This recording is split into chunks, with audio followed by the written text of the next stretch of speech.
Okay, so let's, there's my test hole that I drilled with the bit that I'm drilling. And that's the fit that I like. I can't quite get it all the way in. And you can hear it when I pull it back out. So that one's good.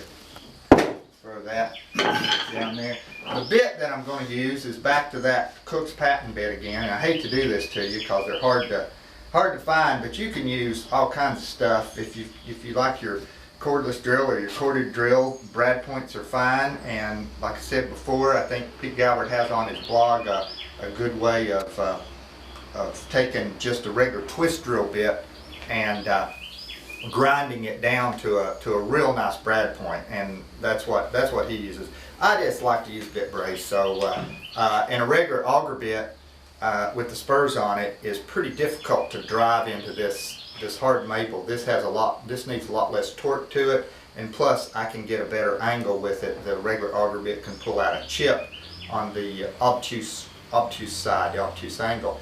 I'm also using a larger bit brace than I usually use. I usually use an 8-inch. This is a 10, and that's to get a little bit more torque when driving that in. Makes it easier for me.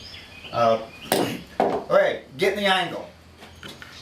1001 ways of getting this angle right here, and there's a real neat kind of single angle system that Pete came up with that maybe one day I'll show you as an add-on or something like that. But right now we'll show you the way that I typically do it. So I'll put the rubber bands up. The stretcher's going to go in right there, but I don't have to put the rubber bands right on the stretcher. It's just at a relative point, and they fit real nice into those grooves. So that's where I end up putting them. So I can just read right off of that.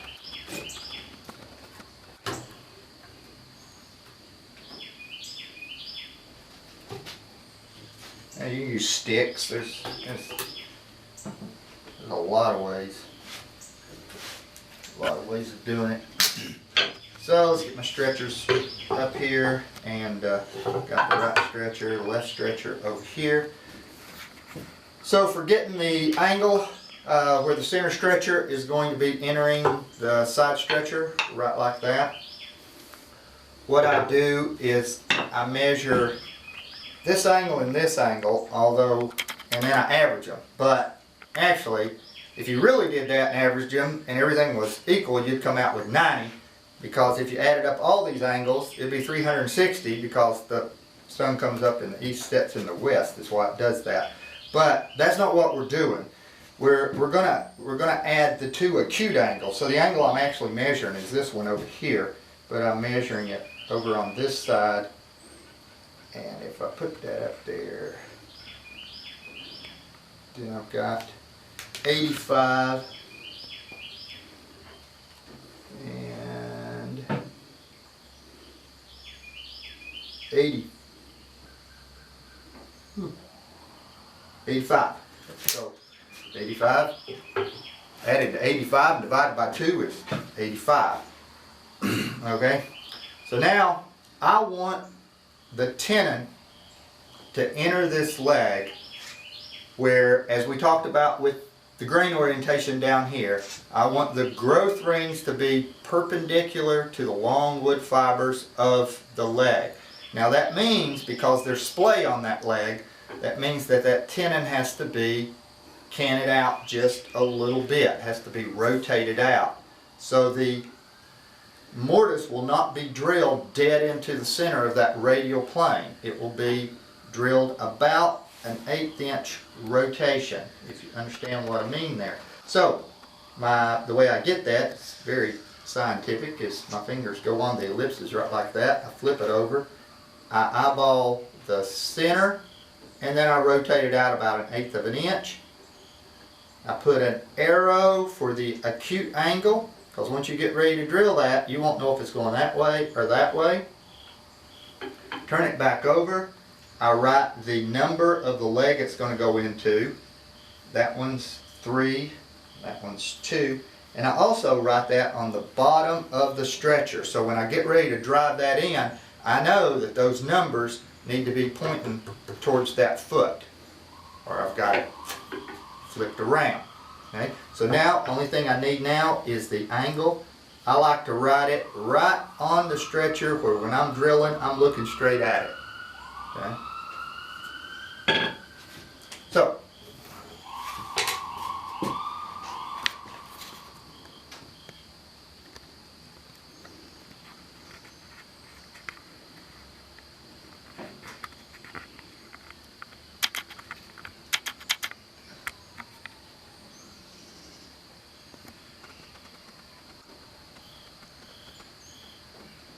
So 85 and 85 for that one.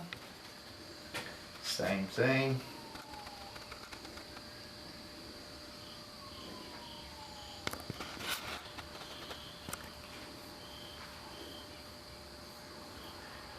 And 185. Okay. So now I can remove these rubber bands. And the angle that we need now is this one right here. This one right here. Those are the ones we need now. So what I'm going to do is I'm going to put this protractor up and read this right here. But some people have difficulty finding the center of that leg. And one day my genius friend Pete Galbert came up with this right here. This aluminum, and it oxidizes. And on this maple, you can just put it up against both legs right like that, and you can get you a beautiful, I don't know if you can see that on the camera, but there's a beautiful center line. Just run it right down through there. Put you another one right there. You got it. It's amazing.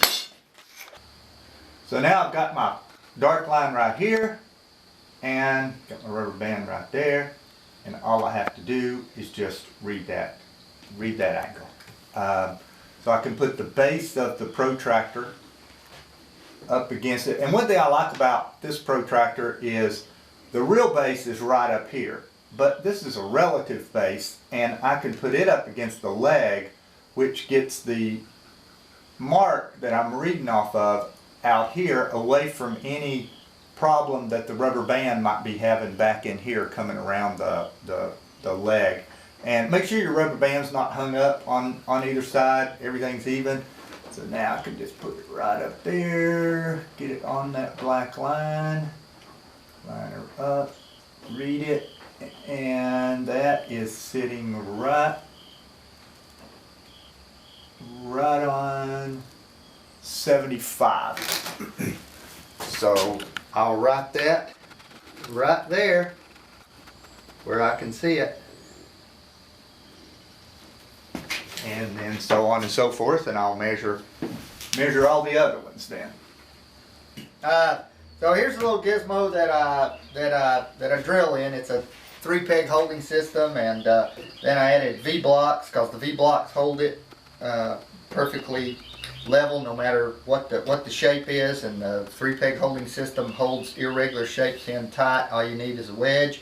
Right there's the wedge, and then I added a mirror. This kind of evolution over a number of years. So I added a mirror so I can put the bevel square. I added little magnets right here so my bevel square stays put. Like that, and then I can just take the bit brace and look right in the mirror and drill it. So I'll show you what I do. So you can see. People ask me what that angle is. I don't think that angle matters. Just stick it, saw you an angle and see if it works with the mirror. So I'll take the side stretcher first and put it in, and try to get that. You have to get your mark top dead center there, and that is a tad bit tricky. You want to put your wedge in from this side, from the side that the pressure's coming from. Because if the wedge comes in from this side, with your pressure drilling that hole, you can loosen it up, and so you always come in from the side that the pressure's coming from. I got a little notch right there that it rides on. If I can hold this thing, keep it from turning with me. So there we go. We're locked in. There is a way to check for top dead center right here. In fact, I just discovered it this summer. You always learn something. I just always just look at it, and I got pretty good at it, but a lot of students would have trouble getting it. So you can take like something like a spade bit, pretty good sized spade bit, one even a little bit bigger would even be better, and just set it right on the point and lean it back, and you can see how much stretcher is showing, how much bulb is showing on either side of it, and then you can just like rotate it and dial it in. So that's an easy way to do that. Well, now I see that says 85. So that means that I set my bevel square at 85. Check her again, make sure that's 85. And then I can slide it right on there, right like that. Then I can take my bit brace and my Cook's patent bit. Now I can lean back and I can start this hole at that angle with this Cook's patent bit, and it will just enter it just really nice and sweet. But it will also end up a little bit forward of the hole, I've discovered. So I have to start kind of vertical and then lean it back to keep it from doing that. But the first thing I'm going to do is lean the bit back and slide the bevel square up and in position to where when I get in position, the bevel square will be hitting right on the back of the bit right there. So now here I go.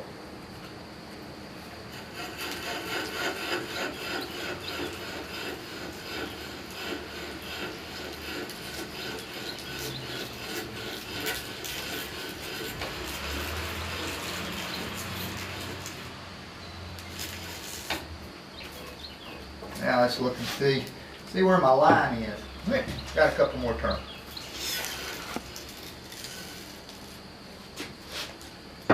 Okay, there I am. I should be there. I got a mark on this thing, and that's where my depth mark. Although I can count the turns and get pretty close, but I want to look at that mark because you don't want to go through the other side. That's a bummer. Okay, now let's measure what I got there, and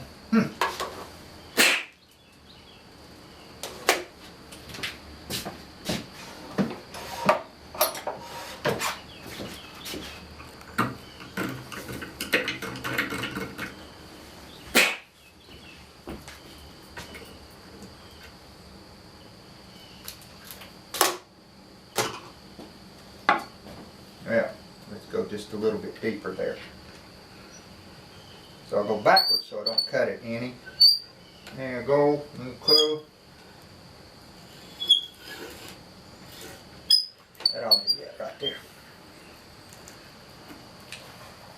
Now the first thing I do is I always remove the bevel square so I don't drill at the wrong angle.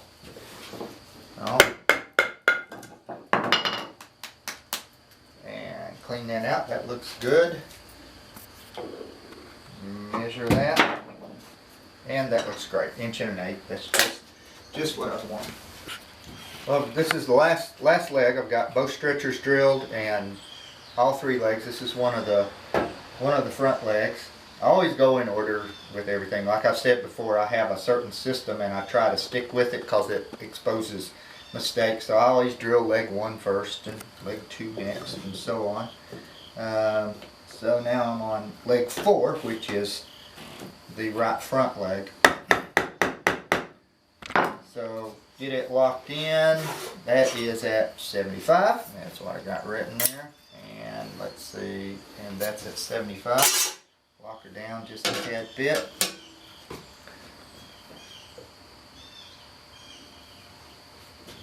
There you go.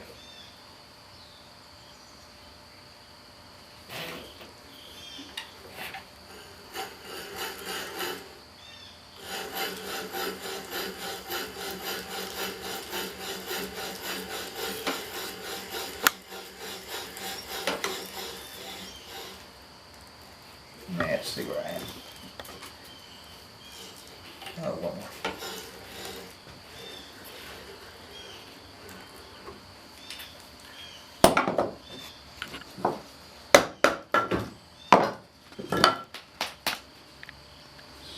So That's it.